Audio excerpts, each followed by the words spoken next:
जय हिंद दोस्तों, स्वागत करता हूं आपके अपने YouTube चैनल अपना टारगेट गवर्नमेंट जॉब में चैनल को नहीं किया है सब्सक्राइब तो कर लीजिए सब्सक्राइब और बेल आइकन के बटन को दबा लीजिए ताकि आपको हर नोटिफिकेशन आसानी से मिल सके। फिलहाल हम बात करें IDBI बैंक में आपका junior executive manager GAM and आपका एग्जीक्यूटिव सेल्स एंड ऑपरेशन आपका ESO के लिए वैकेंसी है। की सब पोस्ट आपके लिए दी गई है। यहाँ पे आपका फॉर्म जो काफी अच्छी आपके लिए वैकेंसी अवेलेबल है। तो यहाँ पे 22 नवंबर से 6 दिसंबर तक एप्लीकेशन फॉर्म जो है चलने वाले हैं। आपका 1000 आपका जनरल ओबीसी के लिए 1000, वहीं SC ST PWD के 200 रुपये फीस दिया गया। तो 20 से 25 साल यहाँ पे एज लिमिट मांगा गया है जो 1 नवंबर 2023 के हिसाब से आप एज कैलकुलेट कर सकते हैं। वही बात करें यहाँ पे GAM जूनियर असिस्टेंट मैनेजर के लिए 800 पोस्ट है। वही एग्जीक्यूटिव सेल्स एंड ऑपरेशन के लिए 1300 पोस्ट है। तो आपके लिए काफी अच्छी पोस्ट है। एंड यहाँ पर written exam, interview, document verification, medical exam, ये आपका सिलेक्शन प्रोसेस होने वाला है। एंड आप कैसे जो है फॉर्म फिल कर पाएंगे वो मैं आपको बता दूं। सबसे पहले आपको जाना होगा ऑफिशियल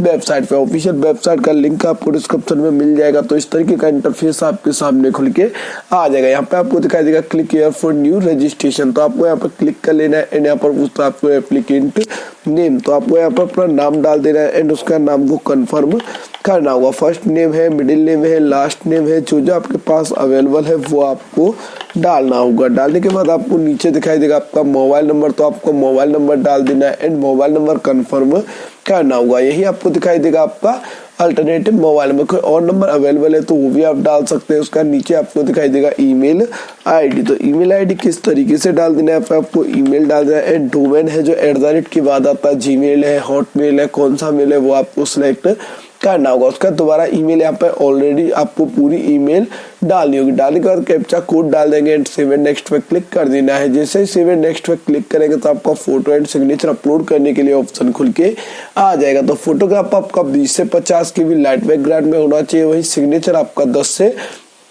30 KB के बीच में होना चाहिए। अपलोड करने के बाद आपको I confirm that my photo is valid, I confirm that my signature is valid. आपको करने के बाद आपको नेक्स्ट कर देना है। नेक्स्ट करेंगे तो आपको पूछता है किस पोस्ट के लिए आप आवेदन कर रहे हैं। तो वो पोस्ट यहाँ पर आपको डाल देनी है। डालने के बाद आपको पूछता है किस कैटेगरी से आप बिलोंग करते हैं, जनरल, OBC, SC ST, जिस कैटेगरी से आप बिलोंग करते हैं वो कैटेगरी यहाँ पर आपको डाल देनी। वही पूछता है आपके पास 40% विकलांग सर्टिफिकेट अवेलेबल है तो आप लगा सकते हैं, 40 या उससे ऊपर नहीं है तो आपको नो कर देना है। एंड यहाँ पर पूछता है आपको राइटर की जरूरत है तो आप यहाँ पे यस कर सकते हैं, नहीं तो आपको नो कर देना है। नो कर देंगे तो उसके बाद आपको नीचे कर लेना है। नीचे आपको दिखाई देगा आपका ID। तो यहाँ पे देखिए आपको नॉर्मली सारी डिटेल जो अच्छे से फिल करनी है। वही पूछता आपको 1984 में आपका कोई शहीद हुआ था युद्ध में तो आपको यस कर लेना है, अन्यथा आपको नो कर देना है। वही रीजन पूछता है हिंदू, मुस्लिम, सिख, ईसाई तो वो डाल देना है। एंड पूछता है आप अल्पसंख्यक तो नहीं, अल्पसंख्यक है तो यस कर सकते हैं, अन्यथा आपको नो कर देना है। अब एक सर्विस मैंने अल्पसंख्यक क्या होता है, देखिए आप हिंदू के अलावा मुस्लिम, सिख, ईसाई इंडिया में जो भी है वो आपका अल्पसंख्यक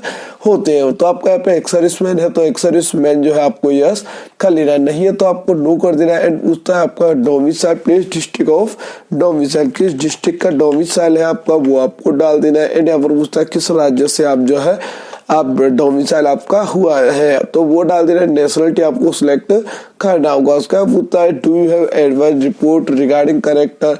तो आपका जो करेक्टर है उसके प्रति कोई आपका कोई केस तो नहीं है तो आपको यहाँ पे आपका नो कर देना है। एंड यहाँ पर पूछता है आप देखिए किस एग्जाम, कहाँ पे अपना एग्जाम सेंटर डालना चाहते हैं, किस सिटी में चाहते हैं वो सिटी यहाँ पर आपको डाल देनी है। एंड आपको ज्वाइनिंग पोस्टिंग कहाँ चाहिए, आपको पोस्टिंग के लिए आप अपना डाल सकते हैं। डालने के बाद आपको पूछता है आपका ID कार्ड, पैन कार्ड, आधार कार्ड, वोटर ID जो आपके पास अवेलेबल है उसका नंबर यहाँ पर आपको डाल देना है। वही आपको सेकंड ID अगर आपके पास अवेलेबल है तो आप उसका भी डिटेल दे सकते हैं, नहीं है तो इसको आप खाली भी छोड़ सकते हैं, कोई जरूरी नहीं है, यहाँ पे कंपलसरी नहीं दिया है। एंड आपको यहाँ पर डालना होगा डेट ऑफ बर्थ है, डेट है, मंथ है, ईयर है।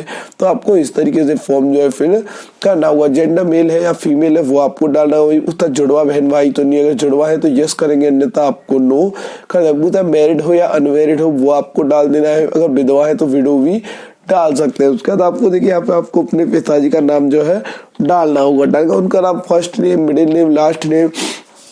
तो फर्स्ट नेम, मिडिल नेम यहाँ पर नहीं दिया हुआ है तो आपको mother's name and father's name जो है डाल देना है। डालने के बाद आपको नीचे कर लेना है, नीचे आपको दिखाई देगा एड्रेस डिटेल। तो आपको देखिए एड्रेस डिटेल आपका करस्पॉन्डिंग एड्रेस क्या है जहाँ पे आप फिलहाल रहते हैं तो वो आपको डालना होगा। जैसे आपका हाउस नंबर, गली नंबर, आपका विलेज कहाँ है, पोस्ट कहाँ है, तो वो आपको डालना होगा। डालने के बाद आपका डिस्ट्रिक्ट कौन सा है वो डाल देना है, एंड आपका राज्य कौन सा है वो डाल देना है, एरिया का पिन कोड क्या है वो आपको डालना होगा। तो यहाँ पे आपको अगर permanent and corresponding address same है तो सेम डाल सकते हैं, अलग अलग है तो अलग अलग भी डाल सकते हैं। भाई जीएसटी के लिए आप नॉर्मली कोई भी सिलेक्ट कर लेंगे एंड वैलिडेट और डिटेल करके आप चेक कर सकते हैं आपने कहीं गलती तो नहीं किया है। तो यहाँ पे आपका आईडी कार्ड अगर जरूरी है तो आपको आईडी कार्ड देना होगा। यहाँ पे 2 आईडी कार्ड मांगे हैं तो दोनों आईडी कार्ड आपको देने होंगे, उसके बाद ही आप एप्लीकेशन फॉर्म आगे बढ़ा पाएंगे। यहाँ पे भरने के बाद आपको क्या है वैलिडेट और डिटेल करेंगे तो वेरीफाइड सक्सेसफुल हो जाएगा। उसके बाद सेव एंड नेक्स्ट पे क्लिक कर देना है। जैसे आप सेव एंड नेक्स्ट पे क्लिक करेंगे उसके बाद आपका नेक्स्ट ऑप्शन खुल के आता है एजुकेशन क्वालिफिकेशन। तो यहाँ पे एजुकेशन क्वालिफिकेशन में आपने ग्रेजुएशन किस कॉलेज से पास किया है, किस यूनिवर्सिटी से पास किया, उसका नाम यहाँ पर आपको फिल करना होगा। कौन सी डिग्री है, बीए, बीएससी, बीकॉम, जो भी डिग्री आप अपना डाल सकते हैं, किस डेट में पास हुआ है तो वो अपनी मार्कशीट में नीचे लिखा हुआ है, कितना परसेंटेज है वो आपको डालना होगा, कौन सा डिवीजन है वो आपको डाल देना होगा। पूरी अकेडमिक ईयर है, सेमेस्टर है तो आपका फर्स्ट ईयर में कितने नंबर थे, ऑफ्टन एंड टोटल मार्क्स। तो आपका देखिए यहाँ पे ये भी कंपलसरी है, सेमेस्टर सेकंड।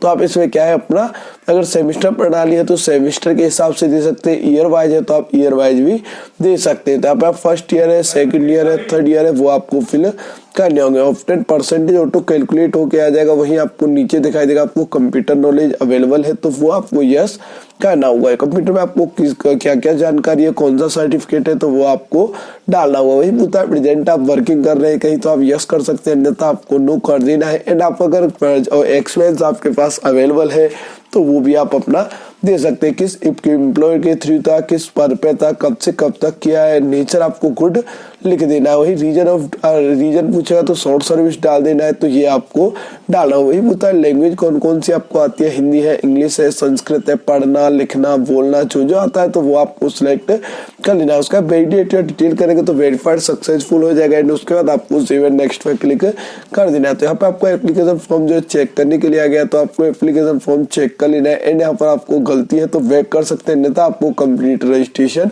कर लेना है। आई एग्री करने के बाद कंप्लीट रजिस्ट्रेशन करेंगे एंड यहाँ पर क्या आपको लेफ्ट थंब जो है अपलोड करना होगा। लेफ्ट थंब अपलोड करेंगे, अपलोड करने के बाद दिखाई देगा हैंड रिटन डिक्लेरेशन। तो आपको हैंड रिटन डिक्लेरेशन जो है अपलोड करना होगा। तो हैंड डिक्लेरेशन आप कैसे लिख पाएंगे वो भी मैं आपको बता देता हूँ। तो आपको देखिए यहाँ पे इस तरीके का लिखना होगा। यहाँ पे आपको आई के बाद यहाँ पे आपको अपना नाम डाल देना है। नाम डालने के बाद आपको here declare that information is submitted by me in the application form true correct and valid. तो यहाँ तक आपको लिखना है रिक्वायर्ड तक। तो ये आपको 2-3 लाइन अपलोड करनी होंगी। लिखने के बाद यहाँ पे अपलोड कर देना है। अपलोड करेंगे एंड यहाँ पर कैप्चा कोड दिखाई देगा तो आपको कैप्चा कोड दिखाई देगा तो आपको कैप्चा कोड डाल देना है एंड सेव एंड नेक्स्ट पे क्लिक कर देना है। उसके बाद आपका पेमेंट के लिए ऑप्शन खुल के आ जाएगा। पेमेंट आप debit card, credit card, net banking, UPI किसी से भी आप अपना पे कर सकते हैं। पे करने के बाद आपका एप्लीकेशन फॉर्म जो फाइनल हो जाएगा। तो आशा करता हूं आपको वीडियो काफी पसंद आएगा और आपके लिए काफी हेल्पफुल रहा होगा। ऐसे हेल्पफुल अपडेट्स के लिए हमारे चैनल को सब्सक्राइब कर ले। थैंक यू फॉर वॉचिंग अपना टारगेट गवर्नमेंट जॉब।